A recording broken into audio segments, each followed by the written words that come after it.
Bismillahirrahmanirrahim. Assalamualaikum warahmatullahi wabarakatuh. Alhamdulillah,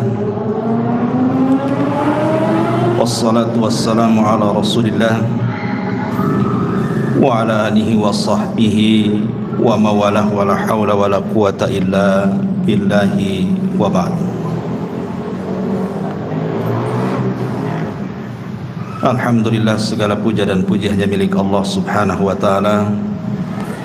Salawat dan salam kita hadiahkan kepada Rasul kita Nabi besar Muhammad sallallahu alaihi wa ala alihi wasallam. Ini pintu tutup aja nih biar gak bising ya.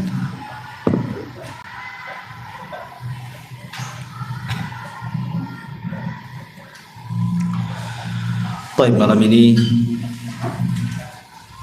akan membahas masih Qasasul Anbiya, dan malam ini kita akan membahas satu kisah, satu di antara 25 Nabi dan Rasul, Nabi Allah Dzulkifli alaihi salam. Siapa Dzulkifli yang kita akan kisahkan ini? Namun sebelumnya kita akan berikan muqaddimah bahwa kisah-kisah dalam Al-Quran itu adalah cerita yang benar. Sebagaimana Allah mengatakan dalam surah Al-Kahfi, nahnu naqussu 'alaika naba'ahum bil haqq. Kami kisahkan kepadamu wahai Muhammad cerita-cerita dalam Al-Quran itu dengan benar. Dan Allah juga mengatakan dalam surah Al-Imran ayat 62, inna hadza lahuwal qasasul haq. Sesungguhnya ini adalah kisah-kisah yang benar. Artinya semua kisah dalam Al-Quran itu bukan cerita dongeng, tetapi memang begitulah kenyataannya. Tentu ketika Allah subhanahu wa ta'ala mengkisahkan banyak kisah dalam Al-Quran itu bukan untuk didengar ceritanya saja, tetapi ada manfaat yang kita bisa petik. Sebagaimana Allah mengatakan dalam surah Yusuf ayat 111, laqad kana fi qasasihim ibratun liulil albab. Sungguh pada kisah-kisah mereka itu terdapat pengajaran bagi orang-orang yang mau mengambil pelajaran, orang-orang yang berakal. Lalu kenapa hampir sepertiga Al-Quran itu cara kisah? Tidak lain dan bukan, salah satunya adalah firman Allah subhanahu wa ta'ala, wa kullan naqussu 'alaika min amba'ir rusul ma nutsabbit bihi fuadak. Dan semua kisah dari rasul-rasul yang kami ceritakan, kata Allah kepadamu wahai Muhammad, kisah-kisah itu adalah bisa meneguhkan hati. Jadi kisah-kisah yang diceritakan dalam Al-Quran kepada Rasul, kemudian Rasul menceritakan kepada kita, itu fungsinya besar untuk supaya hati kita ini tetap dan teguh. Maknanya kalau seandainya kita dirundung dengan berbagai macam masalah, maka para nabi juga sama. Bahkan tidak ada masalah yang lebih berat dihadapi kecuali mereka para nabi. Sehingga kita bisa mencontoh, kalau kita diberikan penyakit, bacalah kisah Nabi Ayub. Kalau dakwah kita ditolak, bisa kita merujuk kepada kisah Nabi Nuh alaihi salatu wassalam yang berbagai macam uslub disampaikan kepada umatnya, semua ditolak. Kalau seandainya kemudian anak-anak kita meninggal dan begitu seterusnya, begitu juga Nabi Ayub, bahkan Nabi kita Muhammad SAW juga sama, dan begitu seterusnya, begitu seterusnya. Artinya bahwa sebagian kisah itu dijadikan hiburan, supaya menenangkan hati kita baik kepada Nabi sendiri ataupun kepada umatnya. Makanya Allah Subhanahu wa taala mengatakan, wa iyukadzibuka faqad kadzdzaba alladziina min qablihim ja'atuhum rusuluhum bil bayyinati waz zuburi wal kitabil munir thumma akhadtu alladziina kafaru fa kaifa kana nakir. Dan jika mereka mendustakan engkau wahai Muhammad, sungguh orang-orang sebelum mereka juga telah mendustakan para rasul. Kepada mereka telah datang rasul-rasulnya dengan membawa mukjizat yang nyata, zabur dan kitab-kitab yang memberikan penjelasan yang sempurna. Kemudian aku azab orang-orang kafir, maka lihatlah bagaimana akibat kemurkaanku. Dari sini kita tahu bahwa sebagian kisah itu fungsinya juga memperingatkan orang-orang kafir. Bagaimana orang-orang kafir dahulu ketika mereka menentang Allah dan Rasulnya, apa akibatnya? Afalam yasiru fil ardi fayanzuru kaifa kana akibatul ladzina min qablihim dammarallahu alaihim walil kafirina amsaluha. Maka apakah mereka tidak mengadakan perjalanan di permukaan bumi sehingga mereka dapat memperhatikan bagaimana kesudahan orang-orang sebelum mereka? Allah menimpakan kebinasaan atas mereka dan orang-orang kafir yang akan menerima akibat-akibat seperti itu. Intinya bahwa semua kisah dalam Al-Quran itu banyak ibrah dan pelajaran. Ma'asyiral muslimin yang dimuliakan Allah Azza wa Jalla, tentu bagi kita seorang muslim menjadi motivasi kan untuk meneguhkan keimanan kita, bertambah wawasan kita, dan dijadikan penghibur bagi kehidupan kita. Sering saya katakan, ma'asyiral muslimin yang dimuliakan Allah Azza wa Jalla, di dalam Al-Quran tidak semua para nabi dan rasul itu dikisahkan. Makanya kenapa Allah Subhanahu wa taala sendiri mengatakan di dalam Al-Quranul Karim, sebagian mereka kami kisahkan, sebagian mereka tidak kami kisahkan. Tentu ada hikmah di dalamnya. Padahal jumlah para nabi dan rasul itu kan banyak ya.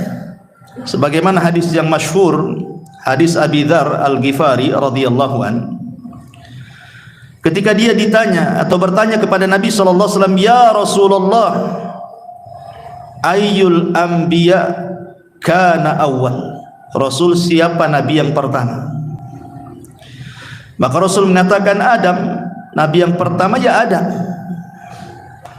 Qultu, kemudian aku katakan, ya Rasulullah, wa nabiyyun kana, apakah Adam itu nabi?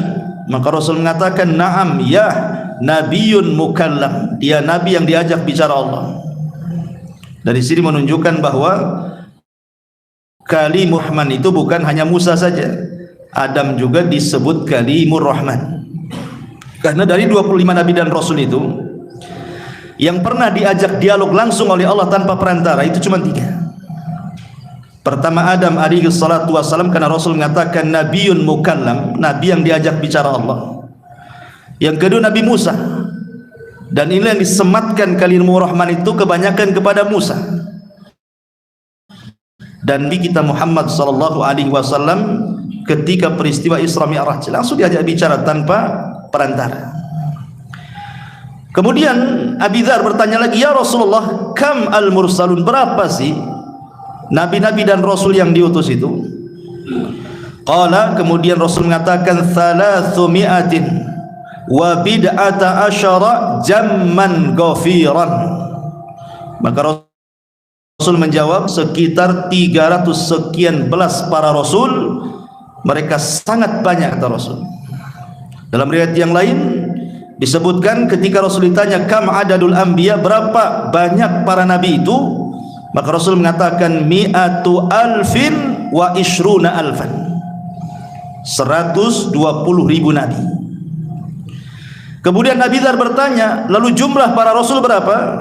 300 wa 13 jamman ghafiran, Adapun jumlah para rasul 313 rasul. Dalam riwayat yang lain dari hadis Umamah, Nabi SAW menyebutkan jumlah para nabi itu 124.000. Dalam hadis Abi Dzar 120.000. Dalam hadis Abi Umamah 124.000. Kemudian jumlah Rasul 315. Jadi ada yang mengatakan 313, ada yang mengatakan 315. Jumlah Nabi ada yang mengatakan 120.000, ada yang mengatakan 124.000 Nabi. Walaupun Syekhul Islam Ibn Taimiyah rahimahullahu ta'ala mengatakan, wa hadha alladhi dzakarahu Ahmad wa dzakarahu Muhammad ibn Nasr wa ghairuhuma yubayyin annahum lam ya'lamu adadal kutubi war rusuli wa anna haditha Abi Dzarrin fi dzalika lam yathbut indahum.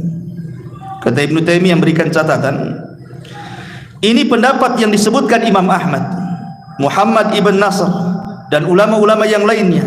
Mereka menjelaskan bahwa tidak diketahui berapa jumlah kitab-kitab yang turun dan berapa jumlah rasul-rasul yang diutus. Adapun hadis Abi Dzar, kata Ibnu Taimiyah, dalam hal ini tidak sahih menurut mereka.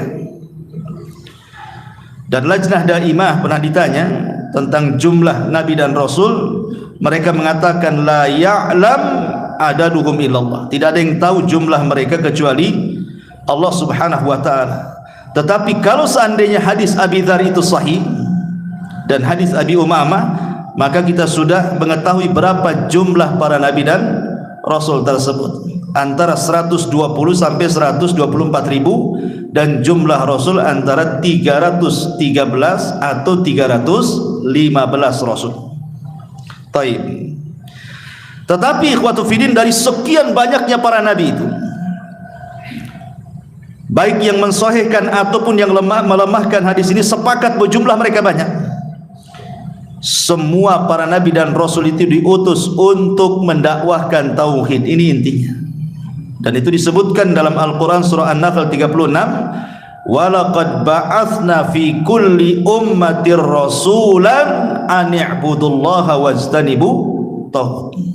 Tidak ada satupun seorang nabi dan rasul yang kami utus pada tiap-tiap umat ini kecuali mereka menyerukan kepada umatnya, u'budullah, sembahlah Allah, tauhidkan Allah, dan jauhi sesembahan selain daripada Allah. Dan Allah kuatkan dalam surah Al-Anbiya 25, wa ma arsalna min qablika mir rasulin illa nuhi ilaihi annahu la ilaha illa ana fa'budun. Dan kami tidak mengutus seorang rasul pun sebelum kamu, melainkan kami wahyukan kepadanya bahwa tidak ada sesembahan yang berhak disembah kecuali aku, kata Allah, maka sembahlah aku oleh kalian. Itu inti semua nabi dan rasul diutus oleh Allah mendakwahkan dakwah tauhid. Pertanyaan pun muncul, dari 25 nabi dan rasul yang Allah ceritakan dalam Al-Quran itu, ikhwan, itu tidak semua diceritakan juga. Jangan cerita yang 120.000 ya. Yang 25 nabi dan rasul, di mana 18 namanya tercantum dalam surah Al-An'am dan sisanya tercantum dalam beberapa surat dalam Al-Quran sehingga genap menjadi 25 nabi dan rasul, itu tidak semua diceritakan. Ada yang diceritakan secara lengkap seperti Nabi Musa lengkap gitu ya, Nabi Yusuf lengkap, Nabi Ibrahim lengkap. Tapi ada juga yang hanya diceritakan secara global-global saja. Yang lebih anehnya juga ada nabi yang tidak ada kisahnya. Seperti siapa? Ini kisah nabi yang kita akan ceritakan, Dzulkifli.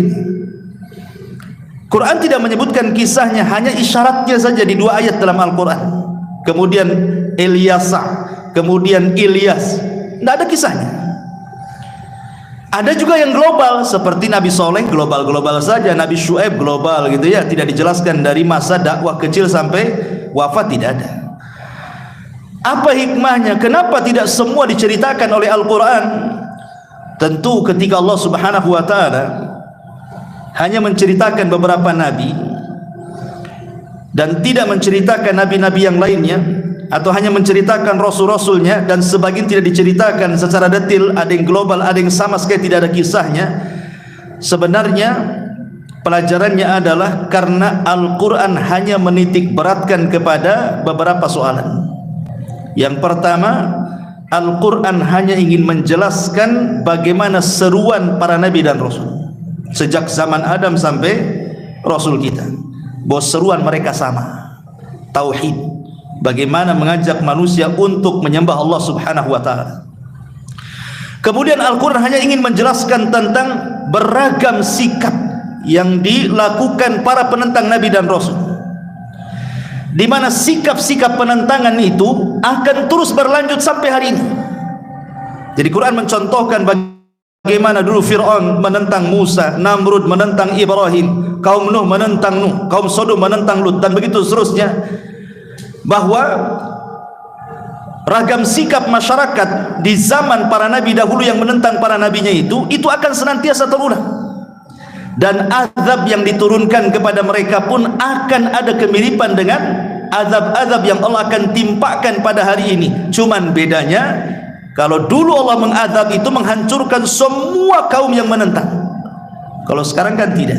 Kenapa? Karena bentuk rahmat Nabi SAW diutus, orang kafir pun merasakannya. Apa rahmatnya? Mereka tidak diazab sebagaimana azab-azab yang pernah Allah timpakan di zaman itu secara rata. Ya mungkin sekarang ini gempa ada, tapi di sana gempa, di sini tidak, kan begitu. Banjir ada, sebagaimana dulu kaum Lut dihujani, maka ada juga kita lihat hujan yang begitu deras dan menghancurkan hanya berapa daerah, gempa hanya daerah, banjir dan begitu seterusnya. Puting beliung yang mengangkat kaum Ad, ada juga puting beliung kan di negeri kita juga, tapi kan tidak merata, tapi kan kemiripan azabnya sama. Ya, artinya akan terulang seperti itu.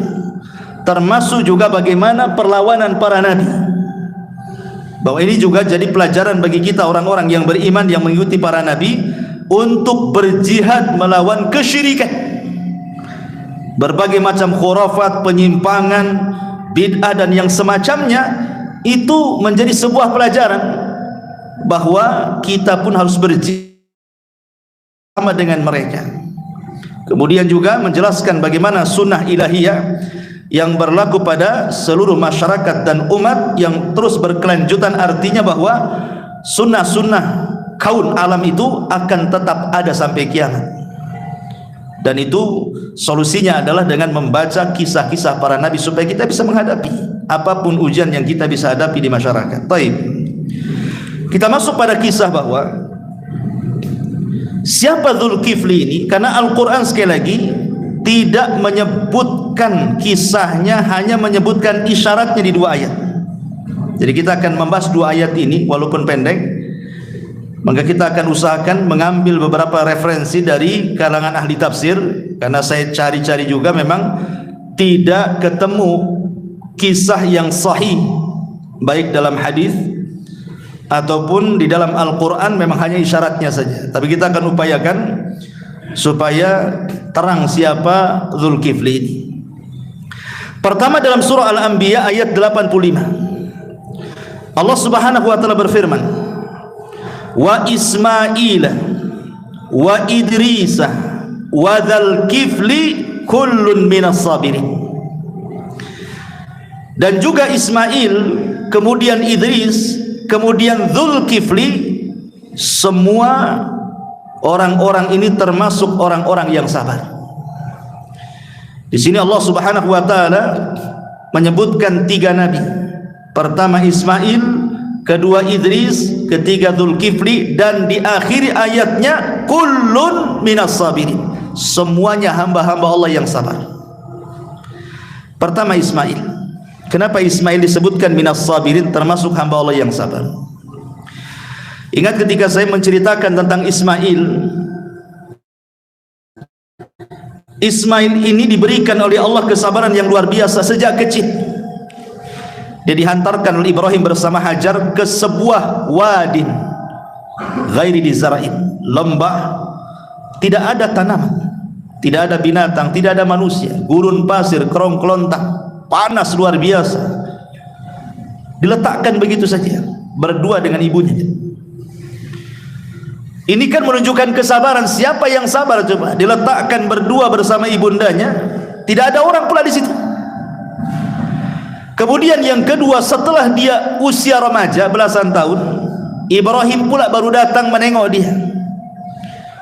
Tetapi kemudian dikagetkan dengan mimpi seorang nabi yang merupakan wahyu, di mana Ibrahim mengatakan kepada Ismail, "Ya bunayya inni ara fil manami anni adbahuka fanzur madza tara."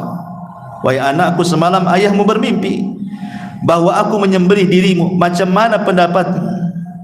Maka Ismail mengatakan, "Ya abatif al ma tu'mar satajiduni insyaallahu minas sabirin." Nah, ini ada kalimat sabirin di sini.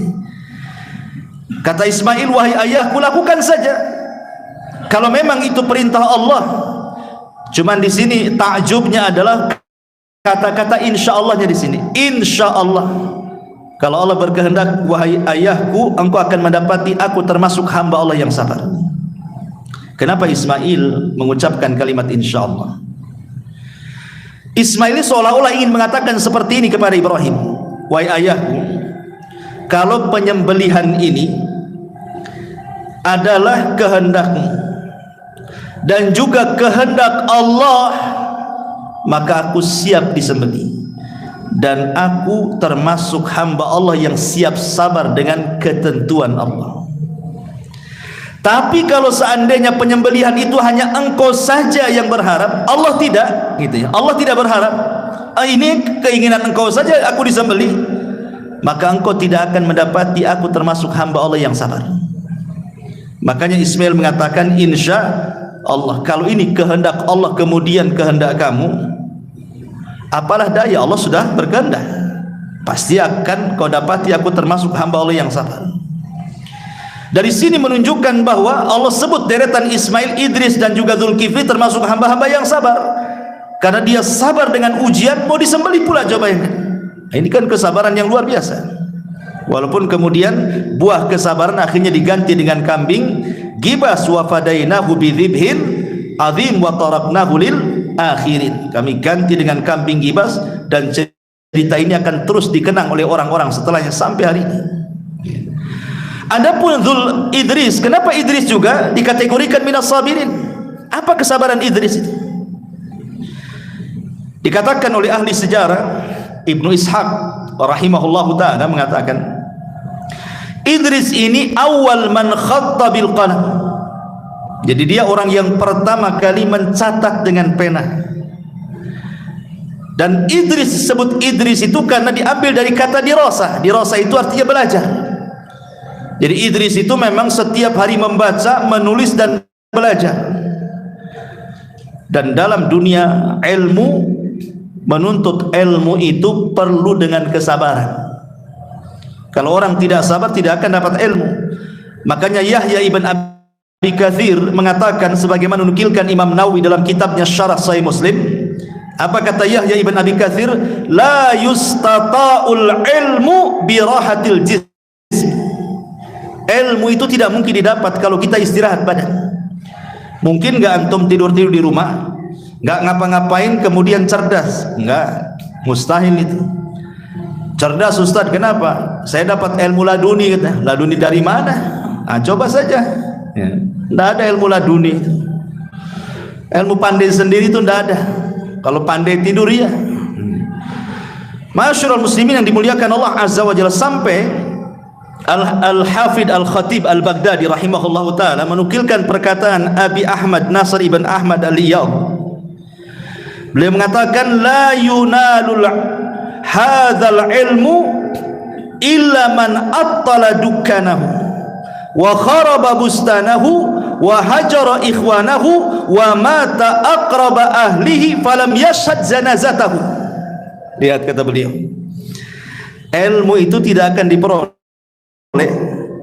kecuali orang yang meninggalkan dunia perdagangannya, dia tinggalkan tokonya. Yang kedua, hancur kebunnya karena tidak dirawat, karena dia sibuk belajar. Kemudian yang ketiga, ditinggalkan kawan-kawannya, karena dia fokus belajar. Kalaupun dia mati, terkadang keluarga terdekatnya tidak bisa menyaksikan jenazahnya. Boleh jadi dia meninggal di tempat lain, di tempat ketika dia rihlah thalabul ilmi, keluarganya nggak tahu. Sampai seperti itu ulama mengatakan bahwa ilmu itu tidak bisa diraih kecuali dengan beberapa perkara ini. Makanya kita lihat rihlahnya para thalabul ilmi itu, para ulama dulu, mereka tidak meninggal di tempat kelahirannya, terkadang meninggal di tempat belajarnya. Begitulah ilmu diraih. Makanya Imam Syafi'i rahimahullahu ta'ala atau Imam Ahmad pernah ditanya, "Ya Imam, mata tastamirru fi talabul ilmi wa qad asbahta imaman lil muslimin?" katanya. Imam Ahmad, sampai kapan kau belajar? Kau sudah jadi imam kaum muslimin, dikenal dunia, masih saja kau membaca dan mencatat. Apa kata Imam Ahmad? Dia mengatakan, ma'al makhbarati ilal makbarati. Aku akan tetap belajar selama pena masih ada tinta di tanganku, sampai aku dikubur di liang lahat. Begitulah para ulama. Dan Imam Syafi'i juga mengatakan, haqqun ala talabatul ilmi bulugu ghayatan warrabatu ilallahi ta'ala fil auni alaihi. Kata Imam Syafi'i, wajib atas penuntut ilmu itu mengerahkan semua daya dan upaya untuk mendapatkan sebanyak-banyak ilmu. Kemudian sabar dengan rintangan-rintangan ketika menuntut ilmu, karena menuntut ilmu itu nanti rintangan, setan tidak suka masalahnya. Kemudian dia betul-betul ada kecintaan dalam menuntut ilmu kepada Allah, agar Allah menolong perjalanan thalabul ilmi. Dari sini Imam Syafi'i mengatakan sebuah syair yang masyhur dibaca para talabatul ilmi. Apa syairnya Imam Syafi'i? Akhi, kata Imam Syafi'i, lan tanalal ilma illa bisittatin sa'umbika an tafsiliha bibayanin dzaka'un wa hirsun wa ijtihadun wa bulghatun wa suhbatu ustadin wa tulu zamanin. Nah, lihat syairnya Imam Syafi'i. Saudaraku, kata Imam Syafi'i, kalian tidak mungkin mendapatkan ilmu kecuali dengan 6 perkara. Kemudian Imam Syafi'i mengatakan, saya akan jelaskan secara rinci 6 perkara itu. Dzakaun, siapkan kecerdasan. Wahirsun, siapkan semangat. Wajtihadun, siapkan kesungguhan. Wabulghatun, siapkan biaya. Wasuhbatu ustadin, harus ada ustad yang menemaninya. Belajar sama syekh siapa? Watulu zamanin, dan panjangnya waktu, tidak bisa diringkas dari ilmu itu. Sehari 2 hari ingin pandai, tidak bisa lah, harus tahunan ya, baru orang dapat ilmu. Dan ini tidak mungkin diraih dengan kesabaran, kecuali dengan sabar baru bisa diraih ilmu-ilmu ini. Makanya di sini kembali kepada ayat, Idris digolongkan sebagai nabi-nabi Allah yang sabar. Kemudian Zulkifli. Kenapa Zulkifli dimasukkan kepada hamba-hamba yang sabar? Nanti kita akan kisahkan. Kemudian ayat yang kedua dicantumkan dalam surah Sad ayat 48. Wadhkur Ismaila wal Yasa'a wa Dzulkifli wa kullu minal akhyar.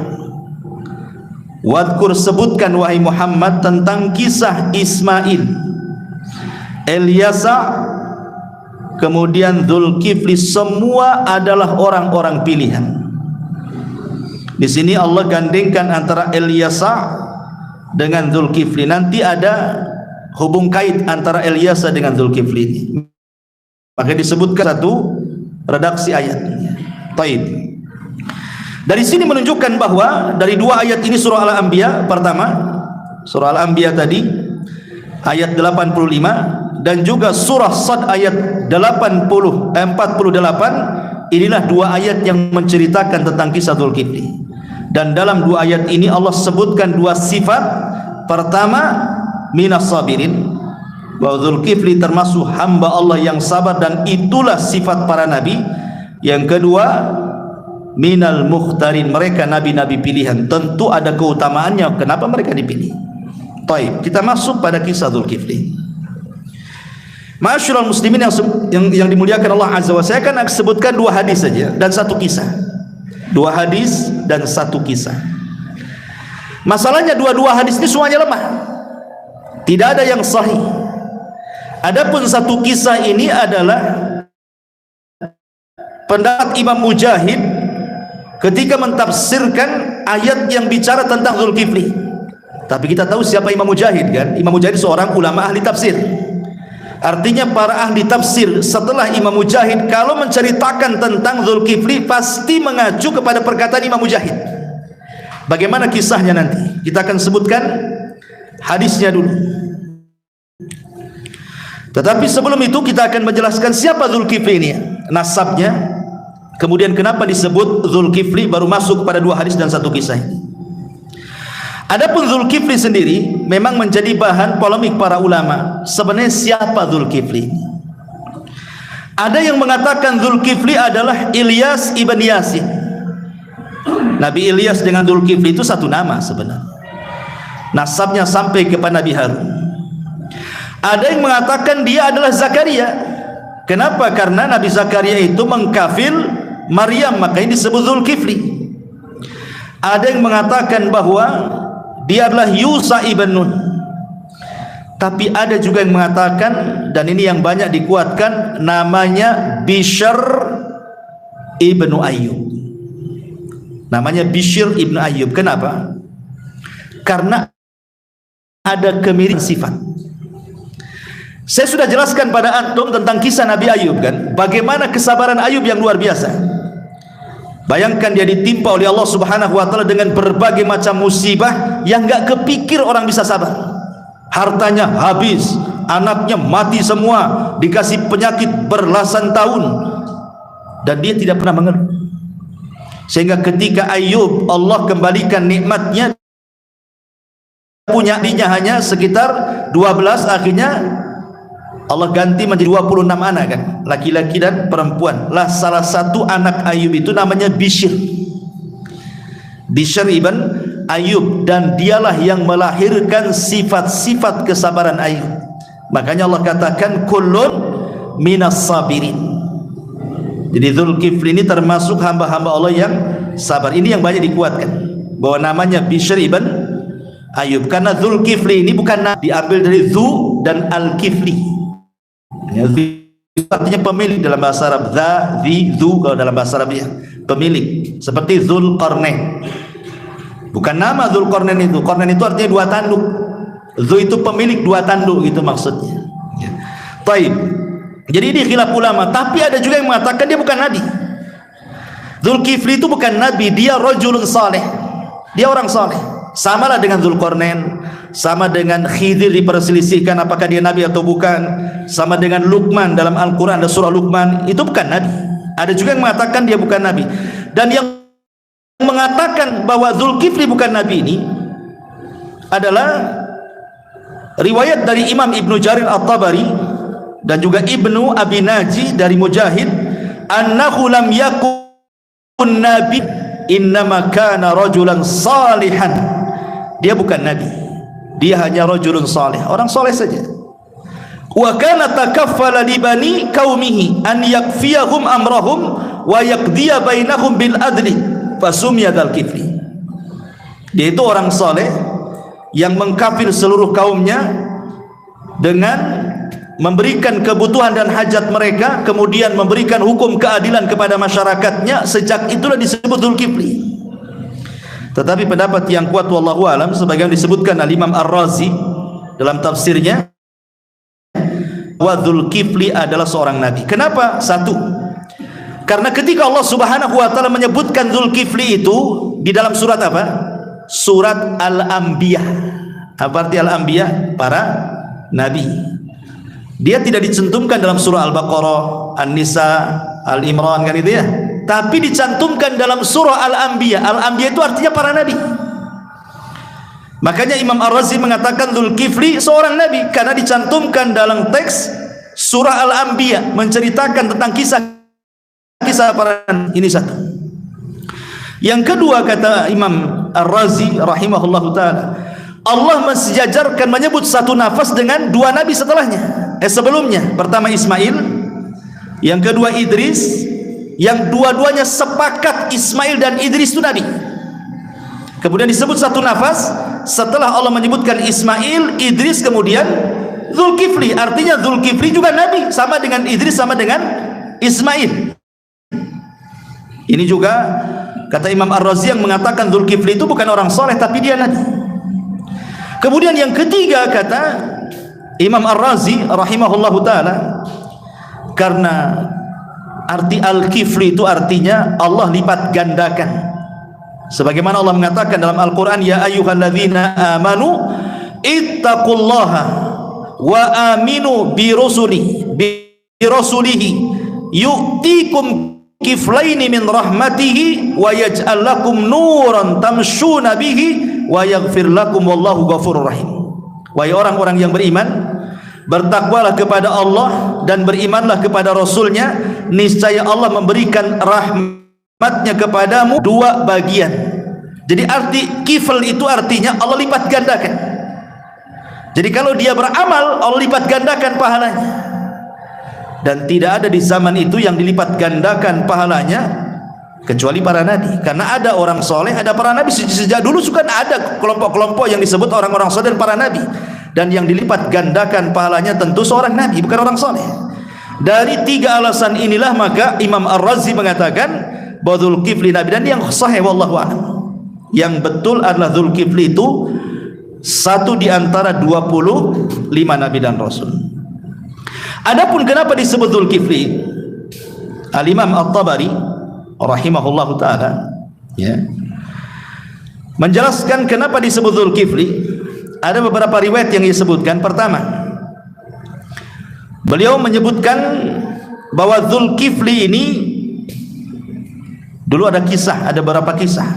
Dia cantumkan beberapa kisah. Pertama, kisah dari Ka'ab al-Ahbar. Ka'ab al-Ahbar ini seorang rahib Nasrani yang masuk Islam di zaman Umar bin Khattab, sehingga dia banyak menceritakan tentang kisah-kisah Israiliyat, karena dulunya mantan pendeta kan, lebih paham dia tentang kisah-kisah Israiliyat. Jadi Ka'ab al-Ahbar ini mengatakan, kana fi bani Israil malikun kafirun famarra bi biladihi rajulun salihun faqala wallahi in kharajtu min hadhil bilad hatta a'ridu ala hadzal malik al-islama fa arada alaihi faqala ma jazai qala al-jannah. Dahulu di zaman Bani Israel ada raja kafir kepada Allah Azza wa Jalla. Kemudian lewatlah orang soleh di tempat itu. Di tempat itu ada orang laki-laki soleh sedang safar, kebetulan lewat di tempat itu. Lah rajanya kafir. Kemudian orang soleh ini mengatakan, saya tidak akan keluar dari daerah ini sampai kutawarkan Islam kepada raja itu. Akhirnya kemudian dia menawarkan keislamannya kepada raja itu. Kata raja ini, kalau aku masuk ke agamamu, kira-kira apa balasanku? Maka orang soleh mengatakan al-jannah, sorga. Kemudian dia menyebutkan tentang sifat-sifat sorga. Allah takdirkan akhirnya raja ini masuk Islam. Raja ini dengan sebab dakwahnya orang soleh ini akhirnya masuk Islam. Kemudian raja ini mengatakan, man yatakaffalu li bidzalik. Kalau aku masuk sorga, siapa yang bisa menjamin aku masuk sorga? Kau mengatakan kalau aku masuk agamamu, kau katakan aku masuk sorga, siapa yang menjaminnya? Maka orang soleh mengatakan, ana, saya akan menjamin. Man takaffal, siapa yang menjamin li aku? Kata orang ini mengatakan, ana, saya akan menjamin. Maka setelah dia punya keyakinan, maka raja ini baik keislamannya, kemudian taat kepada Allah Azza wa Jalla. Akhirnya kemudian dia pun meninggal. Si raja ini meninggal ya. Ketika meninggal itu dia dikubur. Kemudian tiba-tiba kuburannya belah, kemudian tangannya naik ke atas, tangannya keluar dari kuburannya. Kemudian tiba-tiba ada cahaya dari dalam kuburan itu. Kemudian ada suara yang mengatakan innallaha qad ghafarali, rupanya raja dalam kuburan itu mengatakan Allah telah mengampuni dosa-dosaku, wa adkhalanil jannah, dan Allah masukkan aku ke dalam surga.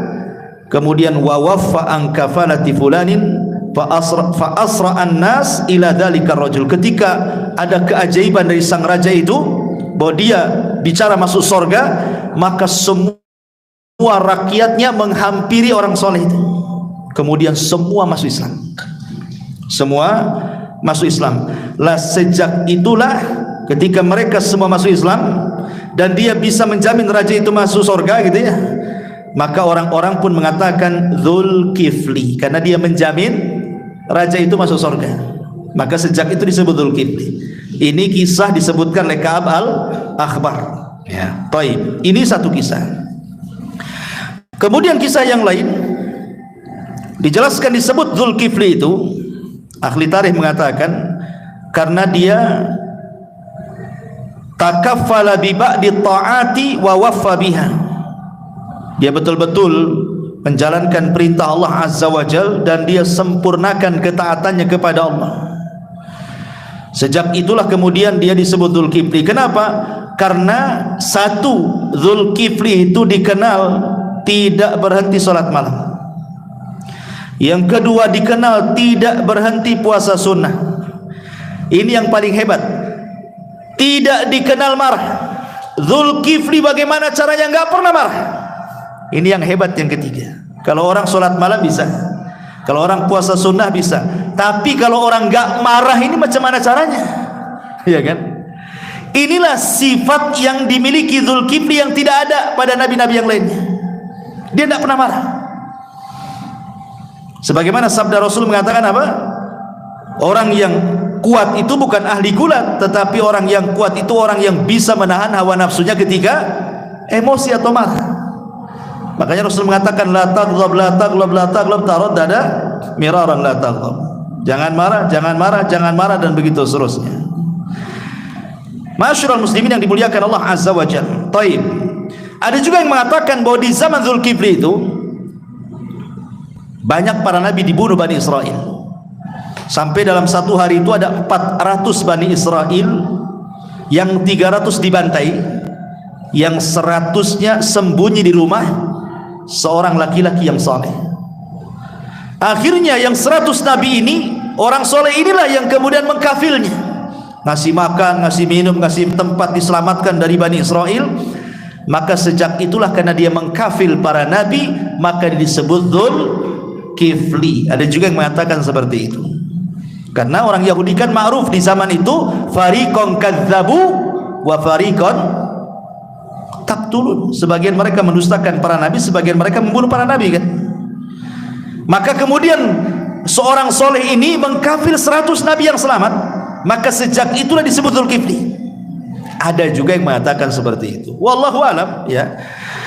Yang jelas bahwa ada dua hadis yang kita akan jelaskan dan satu kisah.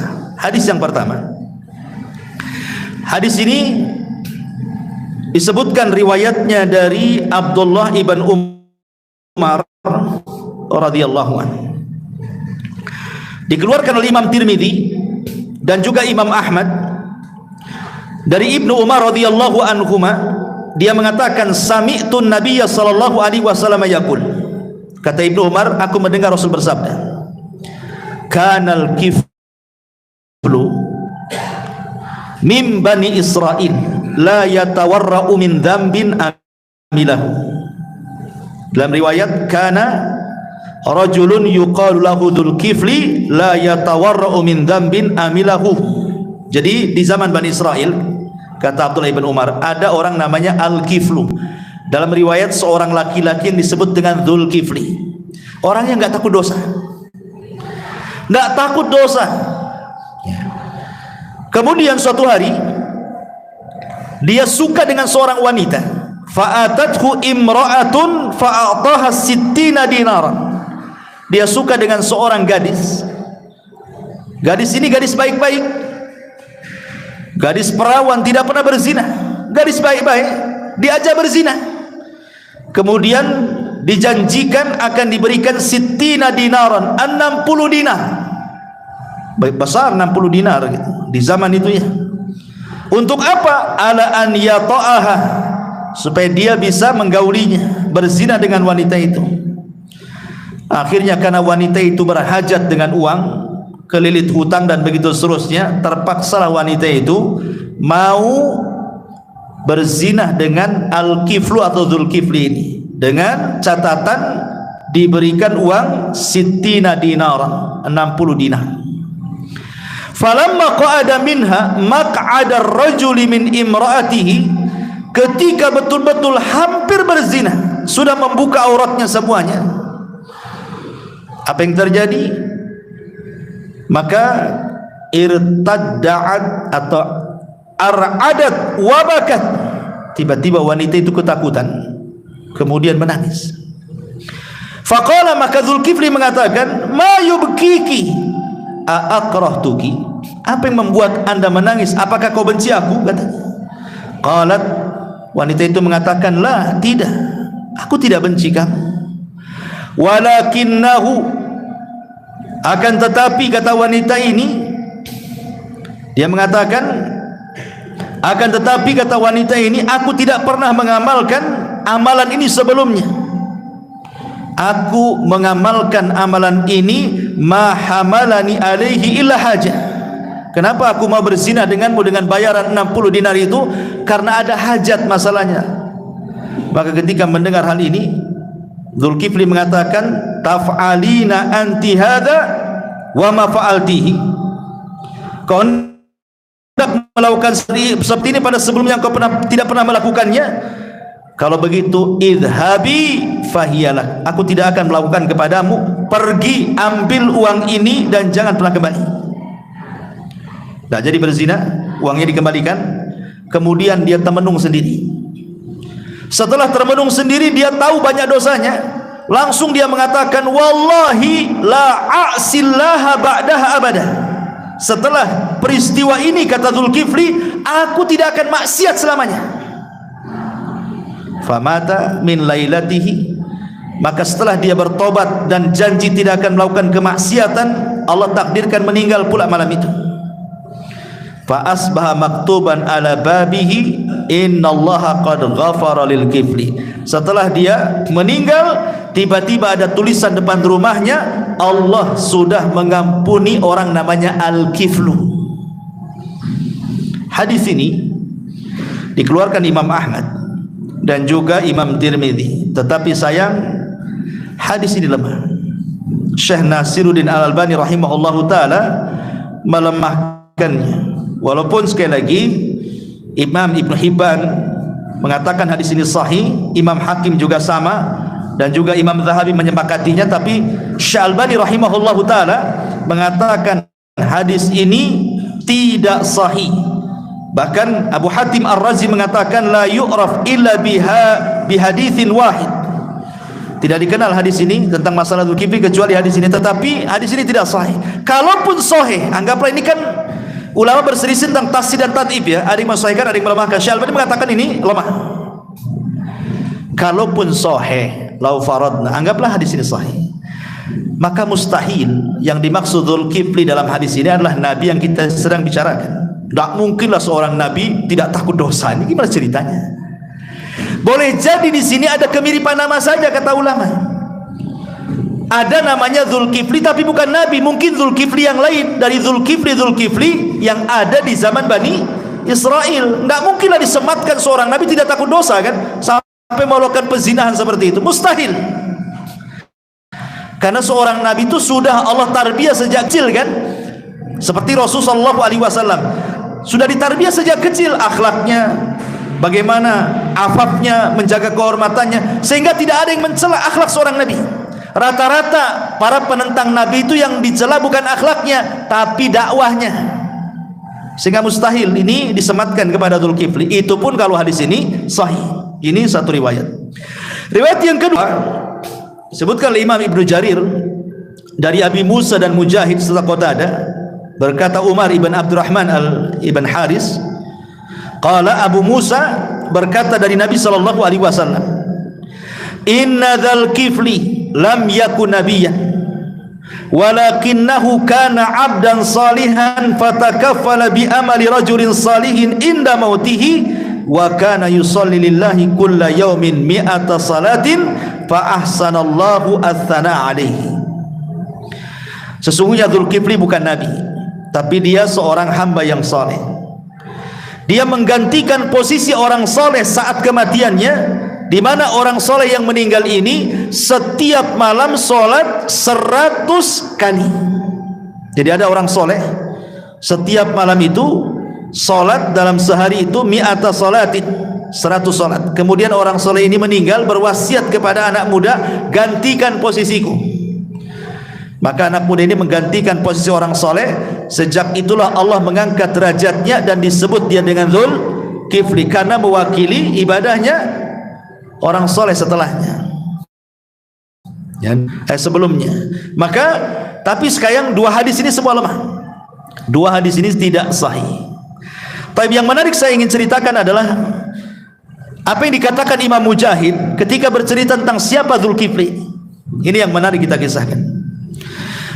Jadi Al-Imam Mujahid yang diriwayatkan oleh Imam Ibnu Jarir, kemudian juga Ibnu Abi Hatim dari jalan Daud ibn Abi Hindi, dari Mujahid yang mengatakan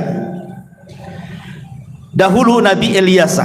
Nah, makanya di sini nyambung. Tadi kan dalam ayat Shad di situ Allah sebutkan Ilyasa dengan Dzulkifli kan.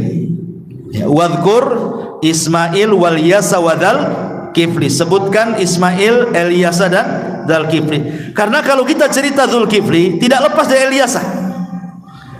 Walaupun Ilyasa punya kisah sendiri ya, nanti belum saya ceritakan. Tapi masalahnya dahulu kata Imam Mujahid, Nabi Ilyasa ini karena sudah tua, sudah renta, dan sudah dihabarkan kematiannya, bahwa dia akan sebentar lagi akan meninggal. Begitulah para nabi, mereka diberitahu kematiannya. Sama dengan Nabi kita kan diberitahu kematiannya. Ketika Nabi SAW berada di kamar Aisyah, datang malaikat Jibril kan, kemudian mengatakan, ya Muhammad, Allah telah berikan dua pilihan. Mau tidak kau tetap hidup dengan berbagai macam kenikmatan dunia yang Allah akan berikan kepadamu, ataukah engkau lebih baik meninggal dunia dan berjumpa dengan kawan-kawan di Rafiqil A'la? Tapi Rasul memilih apa? Ila Rafiqil A'la. Artinya hanya para nabi yang diberitahu kematiannya, selain Nabi tidak. Makanya kita katakan orang-orang Syiah yang mereka meyakini tentang 12 imam, mengetahui yang gaib katanya, bahwa salah satu kegaiban yang diketahui 12 imam Syiah itu mampu memprediksi kematiannya katanya. Ini konyol ikhwan. Kenapa? Lah kalau seandainya imam-imam Syiah itu memprediksi kematiannya tahu, ngapain Husain itu harus safar dari Madinah ke Kufah? Kalau kemudian dibantai kepalanya, dipisahkan dari badannya kan? Ngapain itu bunuh diri namanya? Udah tahu kematiannya di situ, masih juga berangkat dia. Menunjukkan Husain tidak tahu yang gaib. Ali radhiyallahu an ketika hendak sholat subuh, kalau dia tahu kematiannya akan dibunuh oleh Abdurrahman bin Mulzam, tentu Ali tidak akan keluar sholat subuh kan? Jadi tidak mungkinlah, tidak ada satupun yang tahu kematiannya kapan. Itu hanya karang-karang orang Syiah saja, kecuali Nabi. Nabi diberitahu kematiannya kan? Sedangkan Nabi tidak. Masyaallah muslimin yang dimuliakan Allah Azza, kembali bahwa jadi Ilyasa ini dihabarkan oleh Allah Azza wa Jalla telah dekat kematiannya, sehingga dia mencari orang yang akan bisa meneruskan keinginannya, cita-citanya. Akhirnya dia kumpulkan Bani Israel. Semua dikumpulkan Bani Israel ini oleh Ilyasa alaihi salam. Kemudian kata Ilyasa, man yataqabbal li bi thalathin astakhlifuh. Siapa yang bisa menggantikan aku dalam 3 perkara, ku jadikan dia pengganti posisiku. Memimpin Bani Israel, menjadi seorang raja, dan dia menjadi nabi.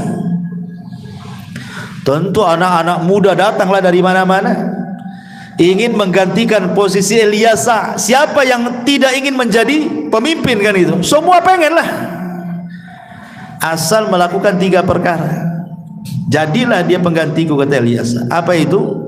1, jangan pernah meninggalkan sholat malam. Tidak boleh meninggalkan sholat, setiap malam harus sholat. Yang kedua, kalau siang jangan meninggalkan siamun nahar, puasa sunnah. Jadi siangnya puasa, malamnya sholat malam. Gimana caranya coba? Kapan tidurnya? Ya.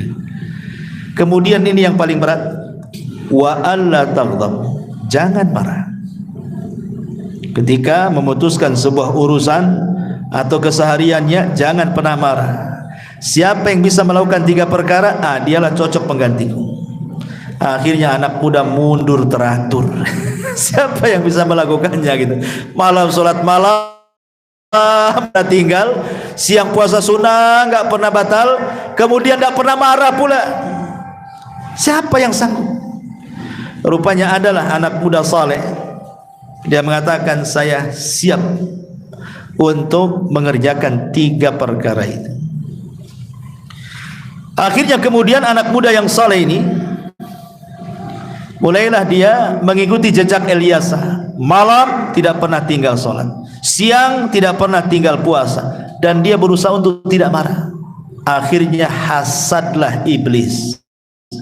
Iblis hasad sama orang ini.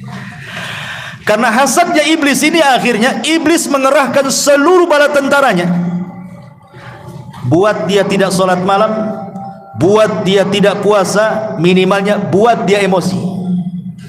Digoda dengan berbagai macam godaan, tetap aja sholat malam, tetap aja puasa, dan anehnya tidak bisa dia emosi, tidak bisa dia marah.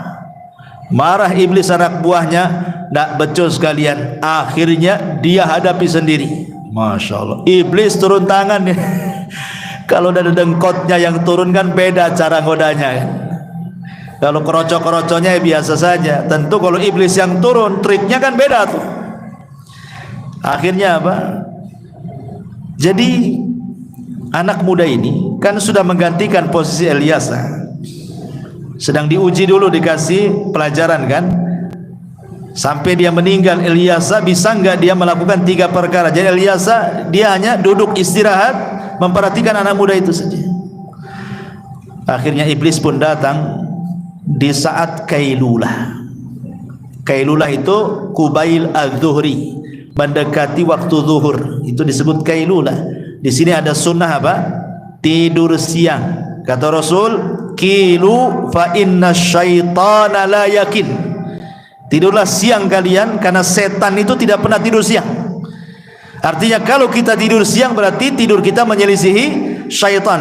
Khilaf para ulama kapan yang dimaksud waktunya tidur siang itu, tapi pendapat yang kuat wallahu alam artinya kubail az-zuhur, mendekati waktu zuhur, ya antara 10:30 gitu, jam 11 lah, itulah sunnahnya kailulah itu.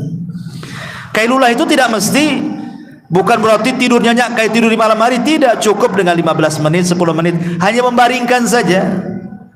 Bahkan ada peneliti kesehatan dari barat gitu ya, siapa yang melanggengkan istirahat hanya 10 menit saja menjelang zuhur, hanya baring gitu saja, maka akan terhindar dari stroke. Itu yang meneliti orang Amerika. Tapi kita walaupun gak akan ada yang meneliti, ya kita yakin bahwa setiap sunnah itu pasti ada faedah kesehatan kan. Selesai kita ini samina wa ta'ala. Kalau orang barat itu kan mereka kan meneliti kenapa Islam begini, kenapa Islam begitu, makanya diteliti oleh mereka. Sampai tidur Nabi aja mereka teliti. Taib. Jadi intinya bahwa datanglah si iblis ini di saat kailulah, ikhwan. Itulah satu-satunya waktu bagi anak muda ini istirahat. Kenapa? Karena malam dia ada tidur. Dia sholat malam terus, nanti paginya dia puasa lagi. Jadi waktu tidur itu ada ketika kailulah, itulah iblis datang di waktu ketika dia istirahat. Jadi dia datanglah kepada anak muda itu, ngetuk pintunya. Kemudian diterima. Siapa? Rupanya ana syaikhun azuz, katanya. Saya ini orang tua. Memang dia menjelma iblis ini orang tua yang sangat renta sekali. Kemudian dia mengatakan, aku ada masalah. Kenapa masalahnya? Inna baini wa baina qaumi husumah wa innahum zalamuni wa fa'alu bi wa fa'alu, dan begitu seterusnya. Wahai anak muda, aku ini kaki yang didolimi kaumku, katanya. Mereka mendolimiku begini-begini, tolonglah. Bisa enggak kau keluar sebentar, kemudian selesaikan urusan saya, katanya. Kata anak muda, tidak bisa, ini waktu istirahat saya. Saya tidak bisa lagi. Besok saja, dijanjikan besok. Karena ini waktu istirahatnya masalahnya. Kalau enggak waktu itu kapan lagi mau tidur? Ya. Tetapi akhirnya diganggu, enggak bisa tidur juga dia. Kemudian keesokan harinya dia datang ke majelis ta'lim, majelis qadha, mau menyelesaikan urusan kakek ini. Rupanya kakek ini pula tak datang. Si iblis ini pulanglah, dia tak datang. Ketika di Kailula hari kedua, rupanya datang pula, ngetuk pintu. Bayangkan, waktu istirahat kedua dia belum tidur tuh satu hari. Hari kedua belum tidur lagi. Pas mau istirahat di jam-jam Kailula, diketuk pula pintu itu. Rupanya kakek itu lagi. Kemudian anak muda ini, kan saya sudah ngomong, kenapa kau tak datang tadi? Alasannya satu gudang, ngeles lah begini. Akhirnya kemudian dia pun disibukkan dengan kakek itu, tak istirahat lagi. 2 hari bayangkan tak tidur. Itu kalau kejadian sama antum, nggak bisa orang kurang istirahat itu pasti tersulut emosi lah. Orang kalau kurang tidur diganggu apa? Pas hari ketiga, namanya manusiawi lah anak muda ini. 3 hari tak tidur bisa tumbang kan? Sementara dia syaratnya tidak boleh meninggalkan sholat malam, tidak boleh meninggalkan puasa sunnah. Kalau sampai tumbang kan gagal akhirnya ujiannya kan. Hari ketiga dia ngomong sama keluarganya, nanti kalau kakek itu datang lagi jangan dikasih masuk, kunci dari dalam katanya. Ini saat istirahat saya, kapan lagi saya istirahat katanya. Akhirnya dikunci dari dalam. Subhanallah, ketika hampir mau tidur, rupanya diketuk lagi pintu itu. Itu pintu, rupanya ketika matanya terbuka diisyaratkan, rupanya dia ngetuk dari dalam. Bukan ngetuk dari luar, bukannya udah masuk. Kalau orang ngetuk dari luar kan enak, jangan kasih masuk. Ini ngetuknya dari dalam, sudah masuk ngetuk dia. Loh, kok ada di sini kan, itu maksudnya kan? Ya namanya iblis bisa, dia masuk dari mana aja kan? Bisa dari ventilasi, dari apa kan itu ya. Loh, kok bisa ngetuk dari dalam? Orang ngetuk pintu itu dari luar gitu. Akhirnya dia tahu ini bukan orang, ini pasti syaitan. Ya. Kemudian dia mengatakan, anta syaitan, pasti kau syaitan. Anta iblis, pasti kau iblis katanya. Kenapa kau ganggu aku katanya. Kemudian iblis dia mengatakan, ya saya iblis. Kenapa? Karena aku hendak menyesatkan kamu supaya engkau tidak sholat malam. Yang kedua, aku akan melemahkan kamu supaya kamu tidak puasa sunnah. Dan aku akan membuat kau emosi supaya kau marah. Tapi kau tak bisa digoda pula, kata si iblis. Masih juga sholat malam, masih juga puasa sunnah, tak ada emosi-emosinya pula. Aku nyerah, kata iblis, pergi di akhir. Sejak itulah dia dikenal dengan Dzulkifli. Kenapa? Karena takafal, mengganti posisi dia sanggup melaksanakan sholat malam, puasa sunnah, dan hebatnya dia tidak marah. Sejak itu disebut Dzulkifli. Inilah kisah yang banyak disebutkan oleh ahli tafsir, salah satunya juga Imam Ibnu Katsir, At-Tabari, dan ahli tafsir yang lain. Kalau cerita Dzulkifli itu pasti mengambil kisahnya Imam Mujahid. Tapi sekali lagi tidak ada yang sahih. Ya, walaupun Imam Mujahid menyebutkan ini pun secara sanadnya juga tidak jelas. Intinya bahwa Al-Quran hanya mengisyaratkan 2 ayat itu saja tadi, dan kisahnya ini kan hanya sekedar pengetahuan. Kebanyakan kisah-kisah Dzulkifli ini diambil dari kisah-kisah Israiliyat. Bahkan orang-orang Yahudi dalam perjanjian lama Taurat, ya, mereka menganggap bahwa Dzulkifli itu bukan Bishr, tetapi namanya Hazkiel. Nabi Hazkiel yang ma'ruf kisahnya. Nanti ketika kita mengkisahkan tentang kisah Ilyasa, ya, ada Nabi Hazkiel. Hazkiel itulah maksudnya Dzulkifli, kata mereka, orang-orang Yahudi mengatakan seperti itu. Wallahu alam. Inilah diantara kisah singkat daripada Dzulkifli. Adapun tentang di mana letak kematian Dzulkifli, karena kan Dzulkifli ini diutus ke negeri Syam, ada yang mengatakan diutus ke negeri Iran, ada yang mengatakan ke Irak, ya. Wallahu alam. Kalau memang dia adalah putra daripada Ayub berarti dia diutus di negeri Syam. Adapun kuburannya memang tidak ada yang jelas. Nabi-nabi itu tidak ada yang jelas kuburannya di mana. Cuman terkadang ada orang-orang dari kalangan kuburiyun, orang-orang yang suka tabaruk, menyembah kuburan itu. Terkadang mereka yasa beberapa kuburan para nabi, akhirnya mereka pun berziarah dan meminta-minta di situ. Ya. Jadi memang tidak jelas, ada yang mengatakan dia dikubur di Palestina, ada yang mengatakan di Irak, ada yang mengatakan di Syam, wallahu alam. Ya, al-ilmu indallahi azza wajalla. Inilah di antara kisah Nabi Dzulkifli. Mudah-mudahan bermanfaat. Subhanakallahumma bihamdika asyhadu an la ilaha illa anta astaghfiruka wa atubu ilaik. Allahu taala alam. Assalamualaikum warahmatullahi wabarakatuh.